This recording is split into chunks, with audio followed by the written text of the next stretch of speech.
latest episode of the Lisa Pezik Show. Today, I am honored and excited to have my friend Penny Zenker here. And before I dive in and welcome her, oh, she's waving if you can't see. She's excited, like energy out the wazoo like me. So strap in today, friends. Strap in, because we're talking about energy. And as we are filming this, we are still in COVID land. We are still trying to, quote unquote, keep the balls afloat, has been messages that I've been getting about how do we do that? How do we stay present? How do we stay productive? How do we keep it afloat? How? And there's no one better than Penny to come on and talk to us about this. So Penny, thanks for being here. Hey, Lisa, I'm super excited. You're right. This is an energy bomb. Watch out, people. That's right. Put the coffee down. You won't need it for the next half hour or so. And let me tell you about Penny. So Penny is an international speaker, business strategy coach, and best-selling author. She founded, developed, and sold her first multi-million-dollar business while living in Zurich, Switzerland. Later, at the world's fourth largest marketing research company, she managed business unit turnarounds and was a Tony Robbins business coach, helping entrepreneurs around the world to double their business. Okay, this woman knows how to get stuff done and get stuff done effectively. Her clients tell her that her gift is cutting through the clutter and helping them focus on the most important and relevant areas to sustainably grow their business. Ooh, I'm excited to dig in. So let's just dive right into that theme and that question that people have been asking me and probably asking you, like, where do we put our focus in this time? How do we keep the balls afloat? Well, it is a challenging question for everyone. I'm in a similar boat. I mostly do public speaking, right? And all events have been canceled. So the most important thing that I learned, and I feel is one of my superpowers, is to step back, because we're so deep in it and we're so concerned about what's going on in the market, in the economy and everything. And that is important. But we're so deep in it that we're in the weeds and we don't see the big picture. We don't see how we're fitting into everything. So I think the very first thing is to give yourself enough time and space, because you might do it for like a blip and then you're like, okay, that's good enough. Yep. But it really requires, and I'm finding this even for myself, that my normal amount of time to step back, it's like meditation. There's a lot of more distractions coming in to my emotional thoughts, right? And my environment. And so I have to be extra diligent about giving myself even more time and maybe some more structure, because, we fall back, the military has this saying that when we're under stress, we don't rise to the occasion, we fall back on our training. And in my TEDx, I kind of twisted that a little and I said, we fall back on our thinking. So our regular patterns of thinking. So this stepping back process, it helps to break unproductive patterns of thinking so that we can get some perspective and be able to look at the big picture. Where are we? Where are things going? What are some scenarios? And then also we'll be able to better see what's really important, because some of the things that we think are important are there may feel like there's some urgency to them, but we might be creating that. They might actually not be as important, and we don't challenge it, right? We don't challenge things enough. So step back and to challenge, and then to really assess from there. I love that, because self-care is something that goes right out the window when responsibility is high and there's things to do. And the word that kept coming up for me when you were talking is like that reactivity. You got to get out of that reactivity. Mm-hmm. And you're so right. Because even in the morning, my morning routine, I've been taking more time to journal, more time to meditate. And my gut wants me to dive right into my emails and my to-dos and life with child and husband. But it's like, I know that I'm going to set myself up for disaster if I do that. So I love that you said, give yourself even more time. And Mm. for some people, I already know the red flags going off and they're going, oh my God, but I'm so busy. I don't have the time. I don't have the time. 5 minutes. You can make a huge difference in 5 intentional minutes. If you have an hour, if you have longer, fantastic. But the takeaway is the time and the structure. That you said is so, so, so huge. And where does that fall for you? Or what kind of structure are you putting into your time now to help you get done all the things you need to get done, be productive, but be purposeful in those activities? Right. Well, so people have to be thinking about structure in every area, right? Because like you said, they're going to be quick to say, I don't need that.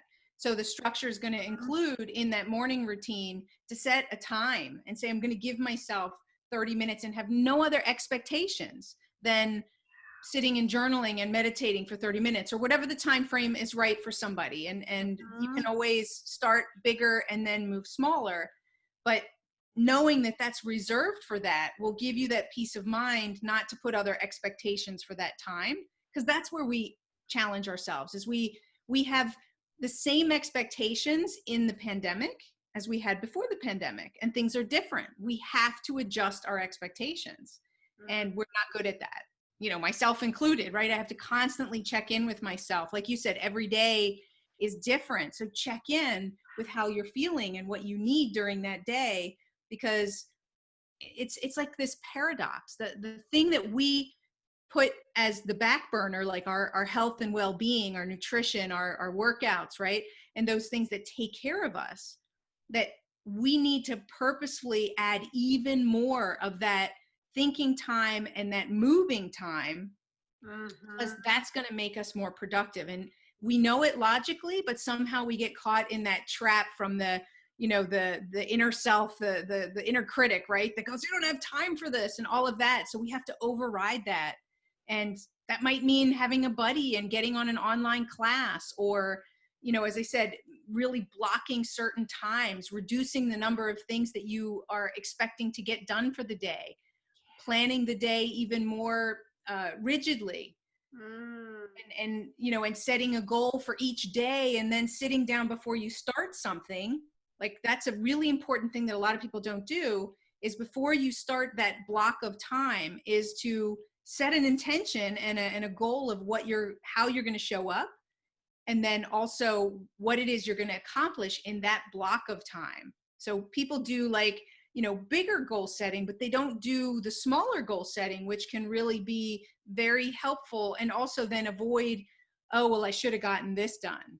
Yeah. Well, that might not be realistic for sitting down for 30 minutes. You know, what can I get done in this 30-minute period? Oh my God. Are you Right? speaking directly to me 5 years ago? Like, that was me. I would get so frustrated because I wasn't getting enough done. And then I would look at, in like a block of an hour, I'd want to like write a social media post, write a blog, get it posted online. Like, I'd have like 7 things in that hour. And literally someone was like, is that realistic, Lisa? Like, can you get that done in an hour? And I'm like, you know, when tech acts up or something happens, or, you know, if all goes smoothly, Right, it maybe get done, but there was no room for error or blips or a change. And I love that you talked about manage expectations and then set an intention. And is it a realistic goal? Because, you know, that's not saying don't set the bar high. It's saying don't make yourself crazy by truly setting an unrealistic demand of what you think you can get done in a time. We're not God. We're not superhuman. right. And I Especially love now. Yeah, it's not that you're not getting enough done. It's you're scheduling way too much probably. And does that all need, it goes back to the priorities. Does that all need to get done today?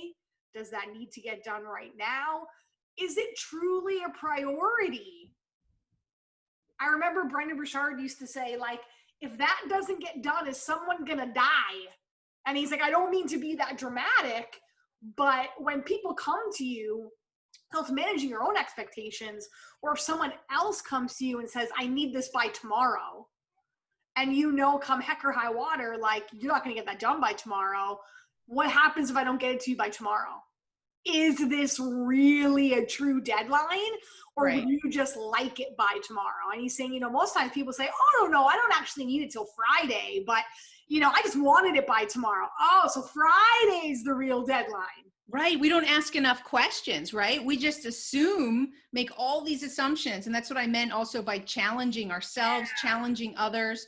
A simple question. When do you need this by? I've experienced the same thing. I got caught up in that trap of having to have that proposal done the next day and so forth.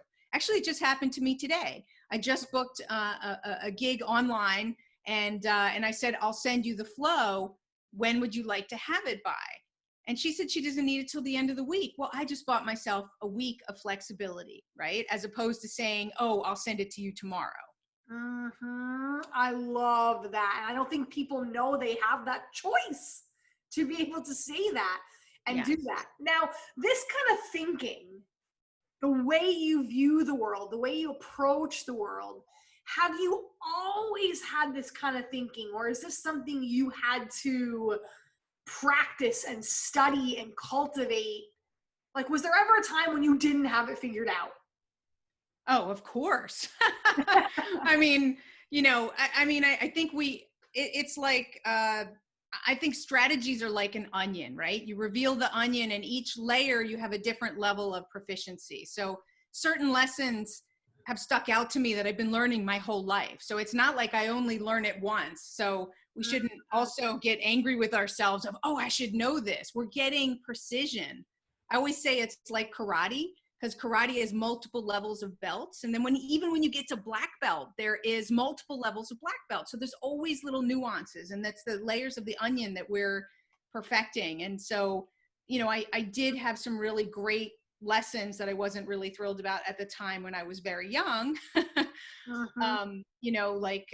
Just in my thinking, my father was killed in an accident when I was 19. And as hard as that was, one of the great lessons that came from that is being able to discern what's important and being able to step back and kind of, the emotional intelligence aspect of this, of saying, what does this mean? Could I say that it was, I could have been the victim at that point, or I could have decided, to empower myself, right, with a meaning that was going to support me. And so I think from that age, I started to build that muscle.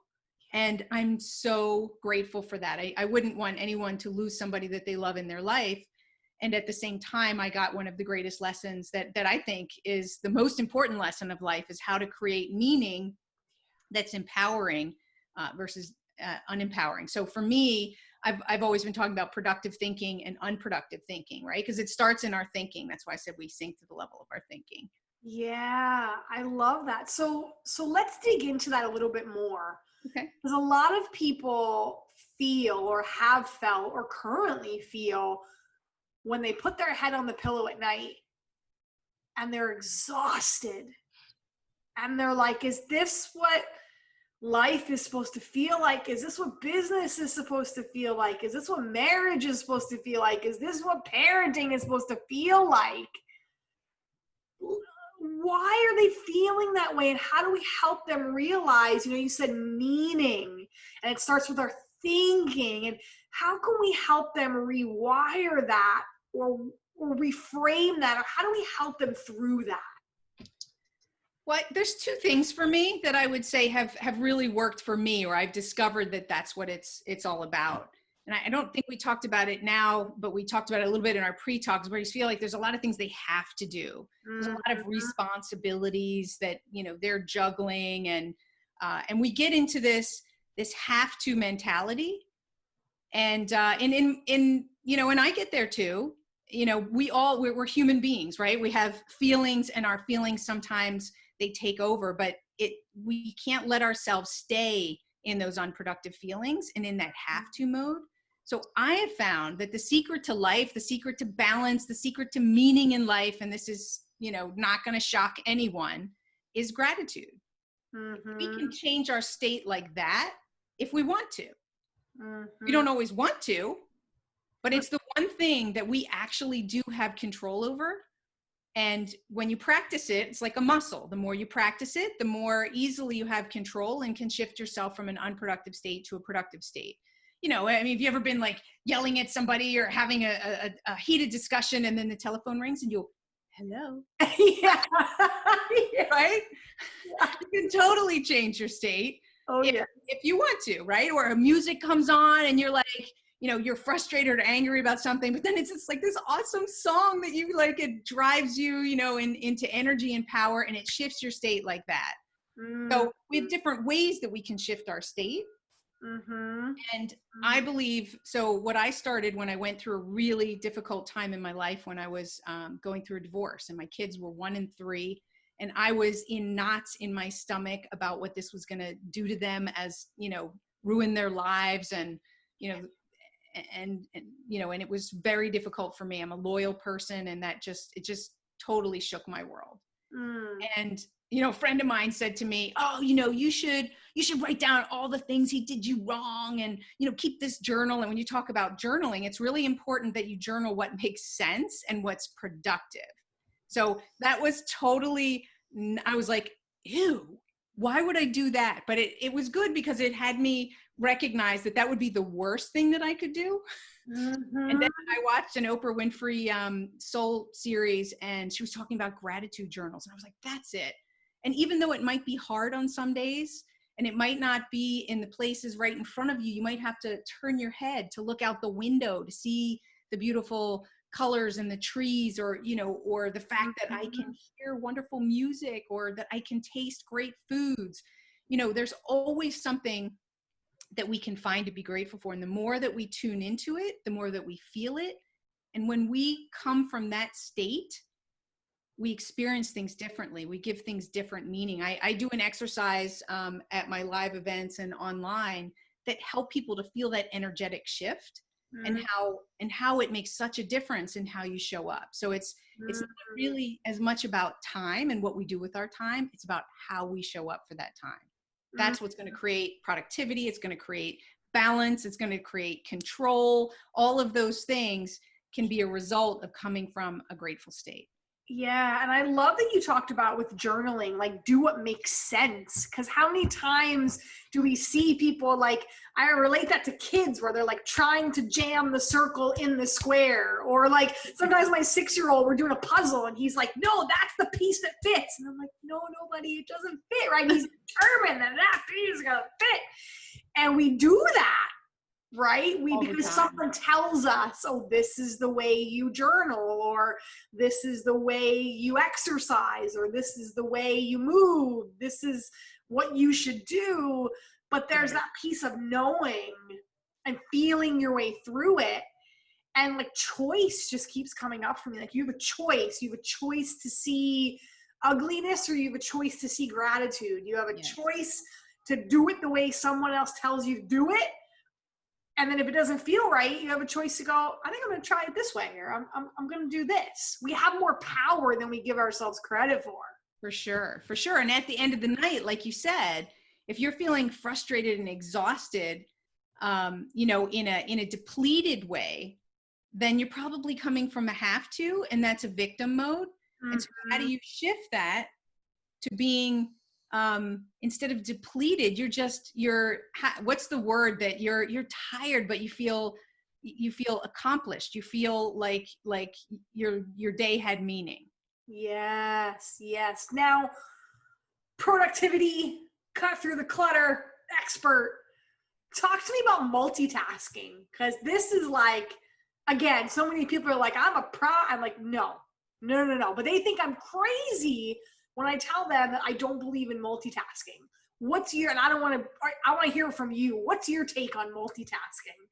I mean, you know, the studies have shown, I mean, we don't even need to give our opinion on it, right? The science has shown that it is not good for us. And we aren't multitasking. We are switching from task to task. And then what we're doing is distracting ourselves consistently. So the studies have shown that we lose actually, like, I think it's 10 points of our IQ. It's like they said smoking marijuana or losing a full night's sleep. Of that type of back and forth. Wow. I mean, imagine now, right? If you think about that, missing a whole night's sleep and how that feels and how much less productive you are because you're tired. You know, when I was there, you talked about times where, you know, we were struggling. I mean, I thought that it was just about working harder. And that's what my brain told me at the time when I was younger and building this IT business. And I was working 36, 48-hour shifts, and I was killing myself. Yeah. Right. And I don't think that's unusual for the entrepreneur that's building their business. But, you know, as soon as I got the lesson, because I was grumpy, I was burning myself out, I was burning everybody on my team out. And you get the message that it's not working. Yeah. Yeah. And So, I think it's, multitasking. yeah. And not only totally like, and that's why your phone, I think, can be such a blessing because you can do so much work from it. But I know when I get into like productive work, I have to put it on airplane mode because just Totally. every 5 minutes, ping, ding, text and social media and email. And every time you go to just, check that one thing, you're pulling yourself away from that focus. And that constant taxing on your brain taxes your energy. And the other thing that came up for me when you were talking about, you know, just work and like a dog, you know, good work, like productive, meaningful work. I think it's also important to know what kind of work wears you out. And I don't know if you see this at all, but for myself, like even being a speaker, right? If I can only book so many things in a day where I'm speaking or I'm coaching, I don't do any more than 3 is like my max. I found that when I was first a newbie, again, and I was figuring it out and I was growing rapidly. I was like back to back, like call and, you know, coaching call, podcast, online summit, speaking engagement, create PowerPoint, do blog, like, and I would get to the end of the day and I'm like, I feel like I'd run a marathon. It's exhausting. Yeah. Then it's, you're not giving yourself that flexibility, or, you know, transition time is really, really important. So, you know, in that context, and I didn't know about that before either, right? It was just on to the next thing, and never also stopping and celebrating and like recognizing your success. Yeah. So like I have a couple things that I've put into place to offset those, but transitions, you know, just, I also don't book meetings anymore that are 60 minutes long, or, you know, I encourage companies that I'm working with to use Parkinson's law and to make your meetings 45 minutes so people have transition time. They can go to the bathroom. Otherwise, every meeting begins late because everybody's late to get there. So, you know, let's stop this cycle and give ourselves that space for transition and celebrate our successes. Totally. I think the transition goes back to when you were talking about the structure. Mm-hmm. I know that's something that I look at before I book any meeting or book anything. Like I look at my whole calendar, my whole week, my whole month. Right. You do the step back process, right? Like we talked about full circle at the beginning, is you got to step back and look at the big picture, look at everything that you're doing, like you said, and make sure, does this make sense? Mm-hmm. And is there self-care time built in there as well? Is there journaling time? Is there gratitude time? Is there white space? Yeah. And I love that you talked about the accountability too, like whether you got to get people or a friend or something. Just this past weekend, actually Friday, Saturday, Sunday, I put the phone in the, you know, in the drawer, and I was like, I'm shutting off for the whole weekend. And even as I was doing it, I was sitting outside with a book. I was reading it. I'm reading Michelle Obama's book, Becoming. Oh, awesome. Oh, and such a good book. And I even had to like look at my husband and I'm like, can you just like tell me that it's okay right now that I'm like sitting here and reading this book, even though I have like so many things to do? And like, it's hard sometimes when you're trying to break a pattern, or you're trying to break thinking, or trying to have a new routine or a new way of looking at something. I remember the first time too, I even started doing yoga. My friends were like, the reason why you hate yoga, Lisa, is because you feel like you're not doing something, but you're actually doing. Like you feel like yoga is not a productive activity. but it is. To rewire, right? Yeah. So do you find that happens a lot, that you really have to help companies and entrepreneurs and people like just you said it starts with the thinking. I Yes. totally agree. Like rewiring the way they see activities and outputs. Yeah, for sure. I mean, I was laughing while you were talking because I recently got a feedback from one of the clients that I was working with. I was asking, let's just recap. What was the problem you came with? What was the solution that we had, and so forth. And he explained that he has no off button. I think entrepreneurs have no off button, right? It's a kind of a learned, I don't want to say helplessness, but like a learned activity-ness. Yeah. And so it does start with that thinking and rewiring to understand how we need to look at things differently, and how those things like yoga and getting out and doing those transitions are actually super important to us being creative, to us coming up with the right focus and being able to prioritize and move to things quickly, right? We don't want to multitask, but we want to accomplish something and finish it quickly. So then we need focus and prioritization and clarity, right? We got to also make sure that we know what good enough is, so we don't get caught up in perfection. And then, that allows us to then move to the next thing. Tell me more about that. Good enough versus perfection. Tell me a little bit more about that. All right. Well, so my book's called The Productivity Zone, and I have a framework called The Productivity Zone. And it's one of those bell curve looking things, but not statistical deviation. And in the center is where these 10 core drivers are that help us to get back in the zone. They're behaviors and focuses that create success across mindset, strategy, and sustainability.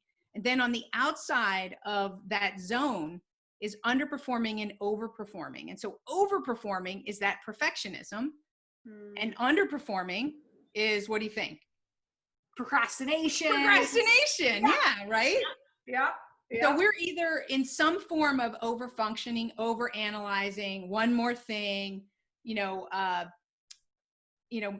for micromanagement is a big thing there, because we're over controlling, people who are overselling, who are losing the sale because they're obsessive and they're overselling, right? So there's that overfunctioning piece, and then there's that underfunctioning piece. And you want to be somewhere in the middle, or somewhere. Yeah, and that's why if you focus on these core drivers, it'll help you get into the center. So for instance, right, planning is one of those core drivers that helps you to get back into the zone. It creates that structure.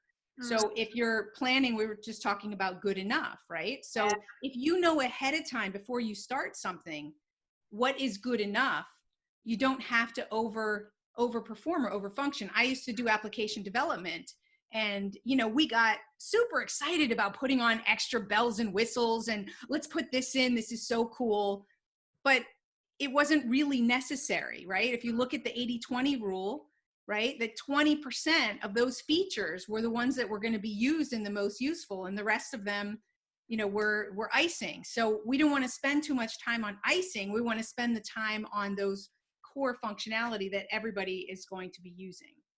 I love that so much, because especially entrepreneurs, launching is like so scary, like, because they're like, I'm not ready and it's not perfect and I need one more tool or one more module or one more testimonial, or I could reshoot that sales video over again. And yes, you can always make it better.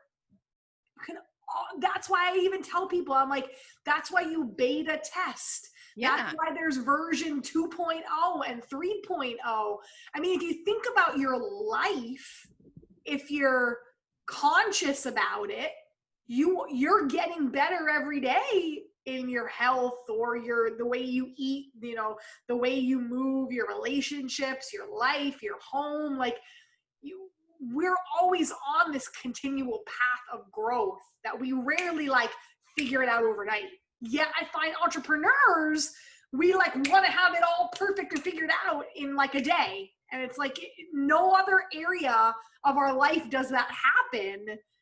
It's good enough. It's good enough to get out. Right. get feedback, get it running, get it going, then always in planning and preparation and preparing and development Right. That's mode. obsessive, right? That's now we're going on the overperforming side. Yeah, yeah. And I remember even working with my mentor, Bo Eason, and we were talking about the 3 things that we do that make the business go up. We're like 3, necessary drivers. And he was saying his, speaking, like preparation, speaking, preparing to speaking, and then recovery. And I was like, Right. It's back to that self-care thing. Like, no time for that. I'm like, what do you mean? Like, it was so foreign to me. And that's where like I started laughing when you were talking about, your client that doesn't have the off button. And my husband always says that too. Like, even when I was reading the book, like I was like, man, just tell me that it's okay. Like, I've got work. And he's like, babe, there's always work. Like, when you're an entrepreneur, there's always something you can be doing. There's always, when you're doing it well and growth and doing it right, like there's always work. You've never landed and arrived and been like, case closed, I'm done. Like, that's the nature of the beast. And you got to know when to schedule in that rest, that recovery, that time. So again, like time and structure, and managing expectations, all these things that we were talking about. Time to celebrate, that's a huge one too, right? Yeah, you know what I started to do, and not too many years ago. So, I have a mastermind that friends that we coach each other and whatnot. And one of the things that we started to do that made a huge difference for me and feeling, adding more meaning and feeling really good at the end of the day, instead of focusing on, oh, these are all the things I didn't get to, right? Because it's just how I was wired. And so we started capturing the wins. Well, what were today's wins? Like, so maybe it wasn't on my list and maybe it wasn't part of my 1-3-5, but was it something that moved me forward strategically? Was it something that added to an important relationship, right? And to just recap the day. And now we meet once a week, and every time we meet, we talk about the wins and the grows. What are some learnings that we had, right? Because when we can recognize something that didn't go so well, then we can also see how we would do it differently and take that learning. And then I believe that when we learn something, we let go of the negative emotion that might be attached to it, like any embarrassment or, any frustration or anger or, anything like that. We let go of that when we actually get the learning. So those wins and those learnings are critical. And if we can do it on a daily basis, like you said, you were journaling, maybe it could be through a journal process. It could be through like an end of day. I've got this like 1-3-5 book that I work with. I do one thing every day that takes me strategically forward towards a long-term goal, 3 midterm milestones that are actions that I'm taking today, and then 5 things that are urgent and must absolutely be done by me today. And then I calculate my wins and my lessons and my gratitudes. I love that so much. And that's just a structure and a habit that can help you, again, through the action and through the doing. It can help you rewire your thinking. Yes. I think sometimes people think they have to think right first and then they can do, but sometimes the doing helps the thinking, right? Well, and the structure makes it all possible, because if I didn't have that structure, then I wouldn't, because it's a reminder. First of all, I call these gatekeepers. So the structure is a gatekeeper. So what it does is it gives me that reminder of how I should be doing it. And then, as you said, as I'm doing it, it reinforces how powerful and good it is. And if I set a specific time for it at the end of the day before I shut down, for instance, then that's also helping me to put that into a like regular habit. Yeah. Can I ask you a question about your kids? Yeah. So how old are your kids now? They're 14 and 16. And are they like mom's crazy with all this productivity structure? Like, does this talk come into your parenting with them? Like, have you helped them change the way they think and see the world? Tell me about that. It's interesting. Yes and no. I mean, each of them is definitely their own individual, and I could probably see where I've had some influence um, on their thinking.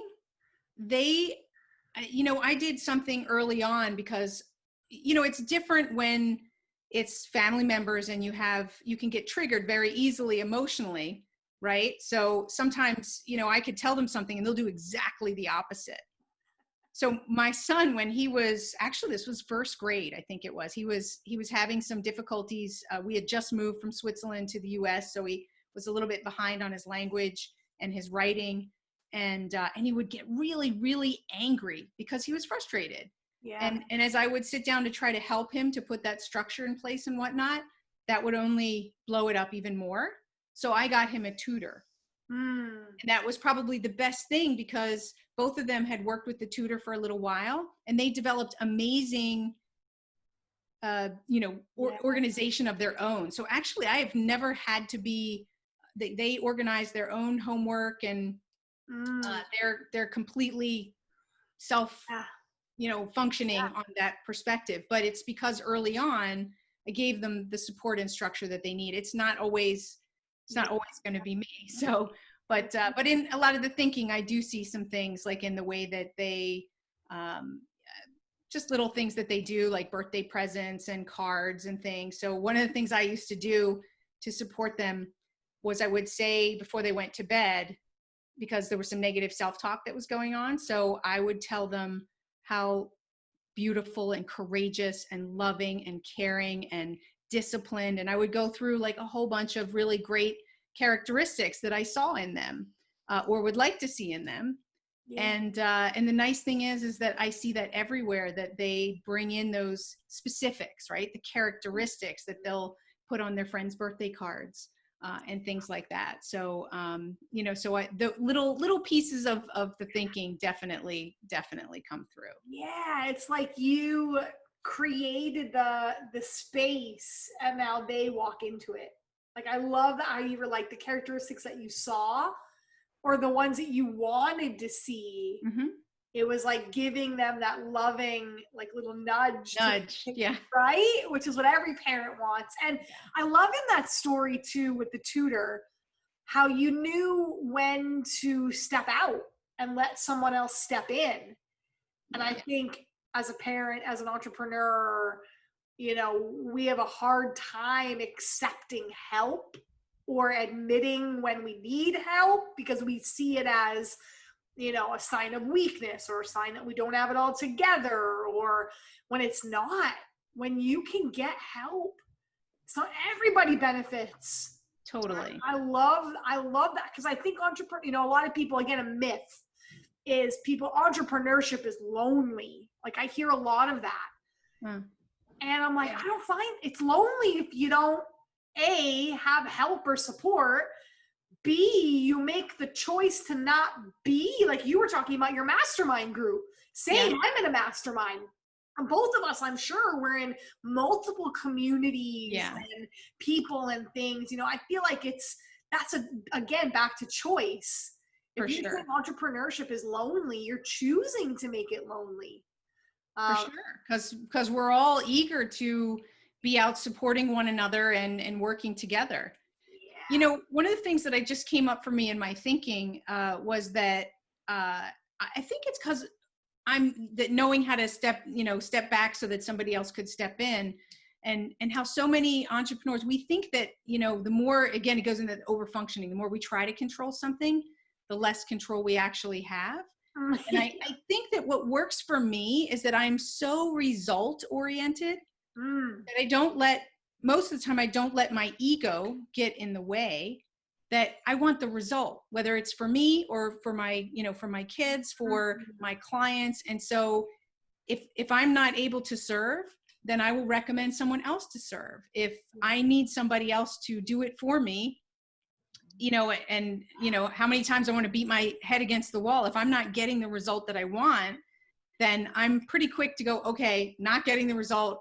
Who can I find that's an expert in this space that can either help me get there faster by me doing it, or that they can do it? Ooh, I love that. That's such a solid point. Be result oriented. So solid. My clients look at me like I'm a crazy person when I say, we're going to go to the data. What is the data telling us, right? If we launch something or an ad's not performing, or, Right. oh, maybe, maybe they didn't get that feeling, or maybe it was this picture, or maybe, I'm like, no, maybe, let's go to the data. What does the data tell us? Yeah. Numbers don't lie. Right. And I love that, whether it's data oriented or like you were saying, or it's, I just want that result, whether it's I'll leave my ego at the door. This is what we want to achieve. Who are going to be the right people, or what is the right steps? What are the right things to get that result? And that's a huge shift in thinking for people. Totally. And it doesn't have to be my idea, right? That I don't need to be right. Yeah. And I think that's where people need to check in, right? With that control, like needing to be right, or needing it to be your idea, or, those types of things, is really to challenge that. I love that. And a lot of times it goes back to almost what we were talking about. I wrote down as number 3, the assumptions. I always tell people, when you're creating products and services and things, ask people what their gaps and their traps, and totally what would, don't just create a product because you think it's the greatest thing since sliced bread. Ask, because people, back to that loneliness and community and all these layers that we're talking about today, people want to feel a part of something. When they feel like their input was a part of something, they're more likely to buy it, to support it, to refer to it, to champion it. And again, that ego thing came up for me, where, a lot of entrepreneurs are like, this is my idea, and this is the way it has to look, and this is the way it has to be. Ask your people what they think, what they want. And I always say, you find that blend between what you believe in, what you want, what you know is to be true, because you never want to lose that, but then also what they're telling you from their mouth that they want and need and think, right? Right. Well, and then the language too, right? My language that I use might be completely different. So what language is going to reach them by the language that they're sharing with you. It's huge. I mean, it's hugely valuable. Going back to productivity, just by asking, right? You're shortening the sales cycle. You're shortening the whole sales process. Yeah. And you're increasing and shortening the time it is to create that rapport with them. So absolutely. And that means money faster, right? More profits. Yep. Oh my. That's productive to me. Heck yeah. Penny, I got a whole, listeners, you can't see it, but I got like a whole sheet of notes on this one, friends. I got 11 points. 11 points I'm going to recap in the show notes. And oh my God. We better stop before we go off the page. Right? I know I'm going to go on the back pretty soon, talking about structure and time and expectations and assumptions, and peeling it like an onion, getting out of that victim have-to mentality and into gratitude, journaling what makes sense, finding your power, listening to the science that multitasking is out, allowing transition time, celebration, realizing you can have an off button, rest, recovery, that energy management. I love that difference between perfection and procrastination, and the over functioning and under functioning, capturing the wins, asking questions, shortening the sales process, being results oriented. I feel like this is like, bam, drop that mic. Right? Like, this is business 101, like mic drop, Penny Zenker, Lisa Pezik doing this thing today. I love this so much. Penny, where can they get in touch with you if they want to know more about you and your book and your coaching and all the goods? Yeah, well, my site is pennyzenker360.com, so they could go there and they can see some videos from speaking events. They can check out, I have a distraction quiz that they can check out. It's for free, and they can see whether they're a squirrel, a wizard, or a time zombie. Something fun to create some more awareness, and lots of other goodies on there. Ooh, pennyzenker360.com, free distraction quiz. I'll make sure I put that in the show Cool. notes if you guys are driving or multitasking. I'm just kidding. Well, you are though. It's all good. Sometimes, that is the reality of of how it all goes down, and that's all good, right? So I'll make sure I put that in the show notes. Were you going to say something? Did I cut you off? I was just going to say, well, you can listen and drive, right? There are some things that do naturally allow you to do them. It depends about how much energy you need for the activity, right? Yeah, totally. If there's a choice flexibility. between like zoning out or zoning in, it's like definitely you want to do that. Absolutely. It's all a choice. So Penny, this has been amazing. Thank you so much for your time, your expertise, and your awesomeness. Oh, thanks, Lisa. It's great to be here. Gosh, yes. So listeners, thank you for being here. I always say there are many places that you can spend your hard-earned time, energy, and money, and I'm so honored that you are here. I never take it for granted that you are tuning in. You are leveling up because you're going to go and you're going to do something different than when you came in 45 minutes ago. Go back. If you're not sure what that little tweak or change is going to be, go back and listen again. Take notes. Look for those ahas. Penny dropped so many good nuggets in this that I want you to go back to this episode over and over and over again. Because if we can start changing your thinking, changing your structure, everything in your business will change. So thank you for being here. Thank you for tuning in. And we'll see you next time on the Lisa Pezik Show. Bye for now.